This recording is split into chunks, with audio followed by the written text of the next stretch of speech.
It began with tears. Not the fleeting kind that glisten and vanish quickly, but tears heavy with meaning, tears that trembled like rain before a storm.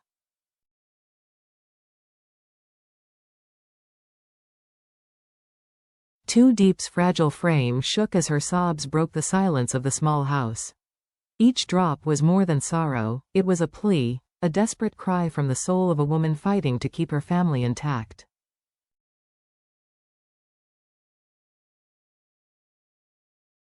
James stood helpless, his chest tightening with unbearable pain. Watching the woman he loved unravel before his eyes was agony.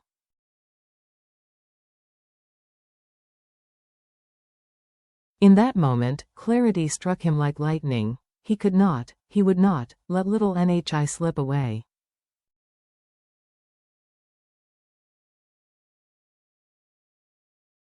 The thought of losing her, of seeing Diep's arms empty and her smile fade, was unbearable.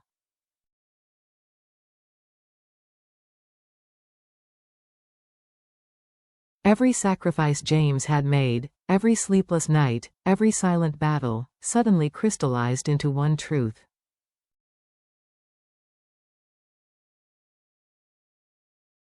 His wealth, his career, even his pride, none of it mattered if Diep and Nhi were not beside him.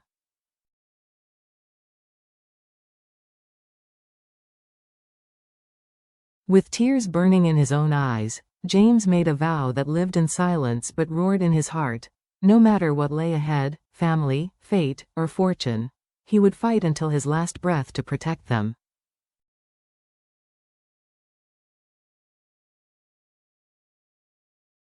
A fragile happiness. That evening, the sky stretched low and wide, painted with fading gold and violet streaks.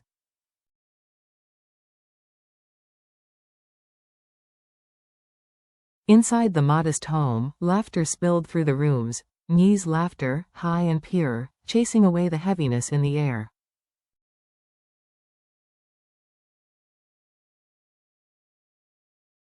She sat on the floor, arranging wooden blocks into precarious towers, her small fingers eager, her spirit untamed.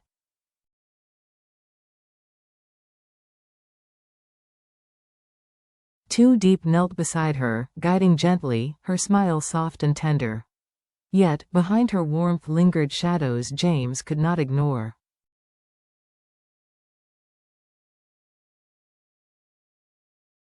From the doorway, he watched. Something pierced him deeply in that scene. The way Diep brushed the child's hair aside as though she had been her mother forever.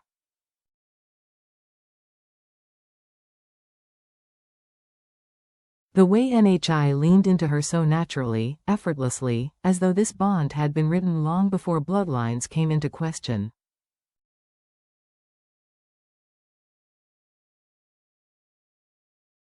But beneath the tenderness was fragility. At any moment, James felt, someone might step in and shatter this fragile world they had built.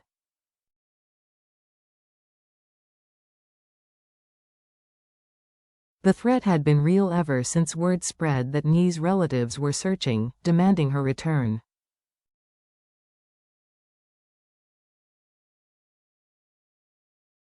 Nights grew quieter. James often woke to muffled sobs buried under Diep's pillow.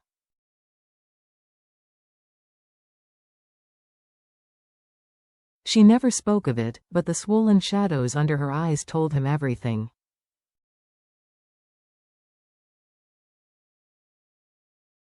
That night, as Nhi drifted into sleep, her tiny hand clutched Diep's sleeve.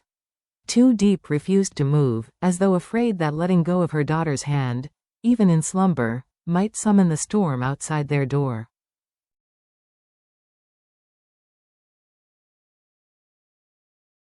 James approached quietly. He caught the shimmer of tears rolling down her cheek, tears she wiped away too late.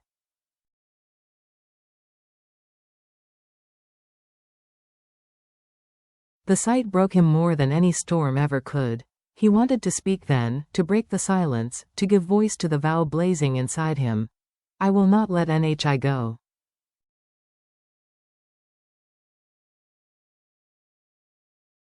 But the words faltered. Was it fear? Was it the crushing weight of responsibility? Or was it the dread of offering too deep a fragile hope the world might one day tear away?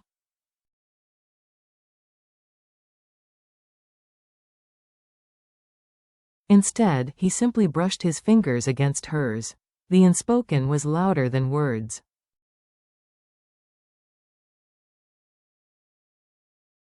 Silence and shadows.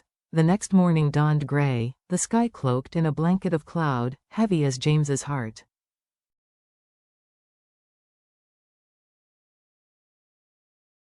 The rhythms of ordinary life, coffee brewing, bowls clattering, NHI humming, seemed suddenly fragile, as though the smallest sound might shatter them.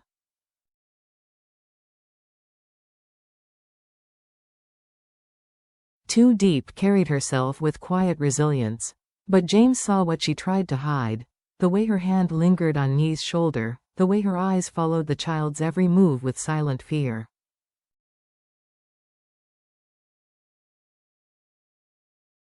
When NHI wrapped her arms around her waist, Too Deep bent low, holding her as though to freeze time itself.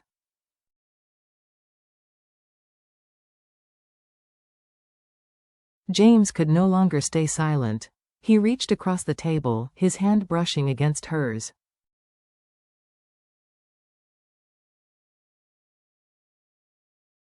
Deep, he whispered. She looked up, startled, eyes shimmering with unspoken questions.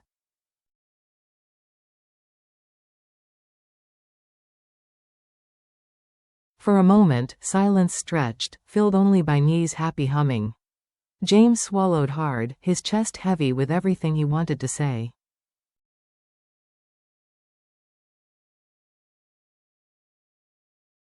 But he could not bring himself to speak the vow aloud. To say it was to declare war against those who sought to take NHI away.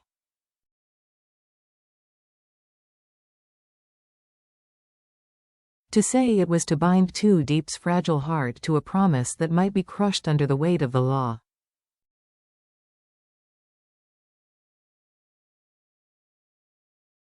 I know what she means to you, he finally murmured. Her eyes softened, hope and fear colliding in their depths.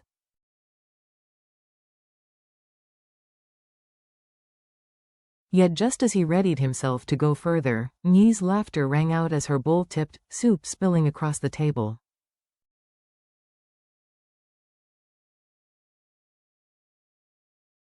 The moment dissolved, her tears once again hidden behind a smile. James sat back in silence, torn between relief and regret.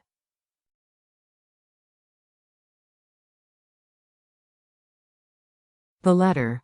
Days blurred into a fragile balance between ordinary routines and quiet dread.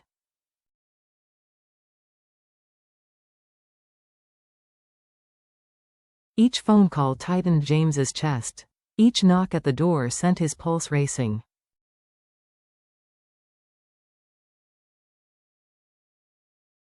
It was only a matter of time, and then it came, a letter, sealed and heavy with authority.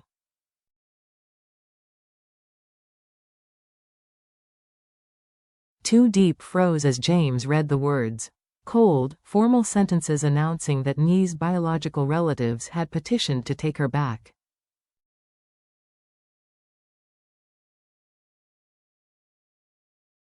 They would come. Soon. Too Deep's hands trembled as she reached for the paper, but James pulled her close, feeling her stiffen in his arms.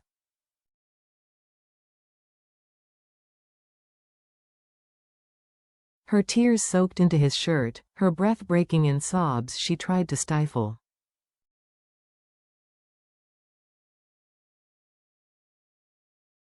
She's mine, James, she whispered, almost to herself.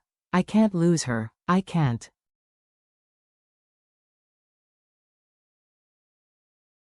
James broke then, shattered by the raw desperation in her voice. He had seen her cry before, silently, in the dark, but never like this.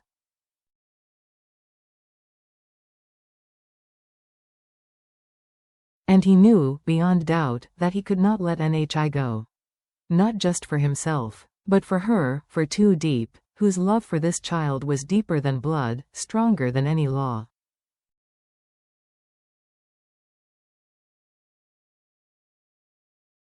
The confrontation. The morning of reckoning came too soon.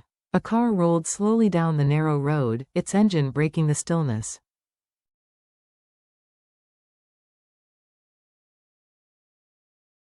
James stood tense at the window as two officials stepped out, followed by a woman whose sharp features echoed faintly in Nyi's face.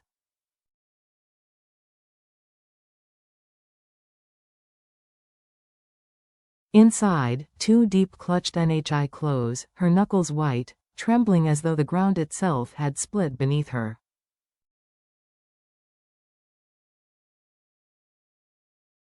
The child, too young to understand, buried her face into her mother's chest, sensing a storm without knowing its name.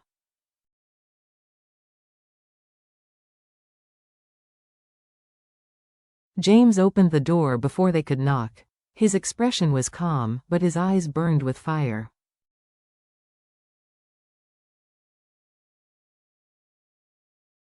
Words were exchanged, cold words of bloodlines, rights, and what was best for the child.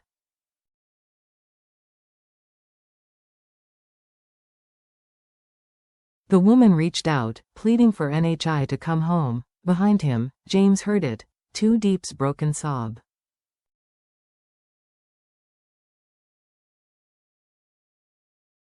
James, please don't let them take her, something inside him snapped. Silence was no longer an option.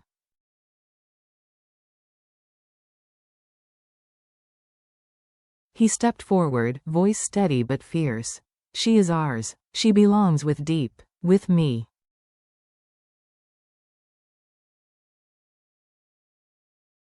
Family is not blood, it is love, sacrifice, and the arms that held her when no one else did.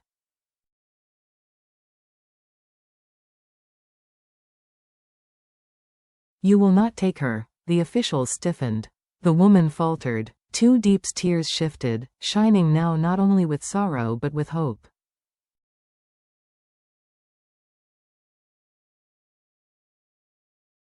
James moved closer, wrapping his arm around them both. His voice softened, but it carried with unshakable conviction. I can't let her go.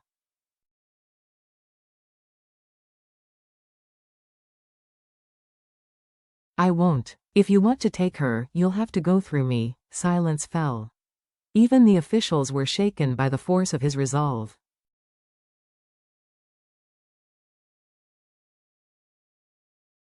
Slowly, the woman lowered her hand. The visitors withdrew, speaking of further discussion.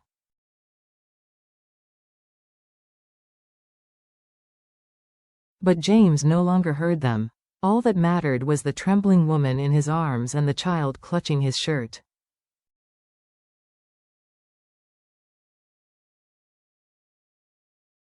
Love spoken aloud.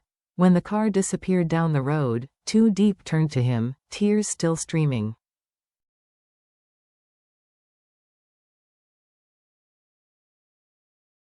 James, you said it.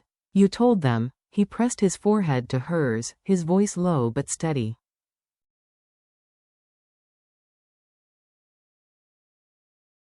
I told them because I told myself first. I can't let her go, Diep. Not now, not ever.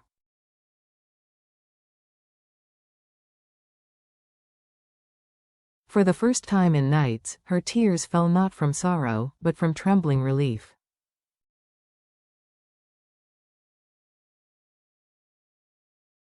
She was not alone, and in that fragile moment of shared truth, their family, chosen, not born, stood unbreakable.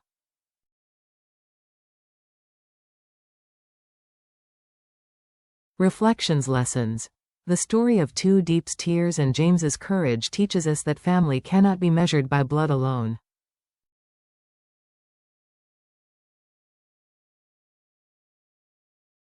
It is built through sacrifice, trust, and the refusal to let go of those who make life worth living.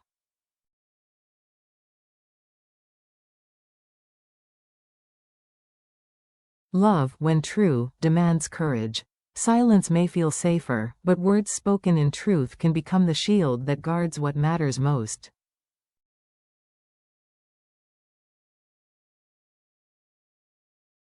Nyi's innocence reminds us. Every child deserves not just a home, but a place where love surrounds them.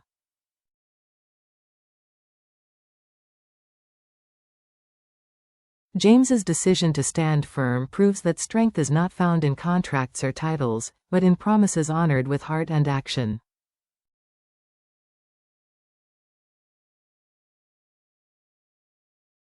Sometimes it is tears that reveal our deepest truths.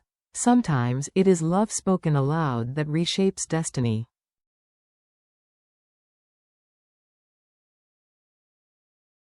And sometimes, when courage meets love, not even the strongest forces can tear a family apart.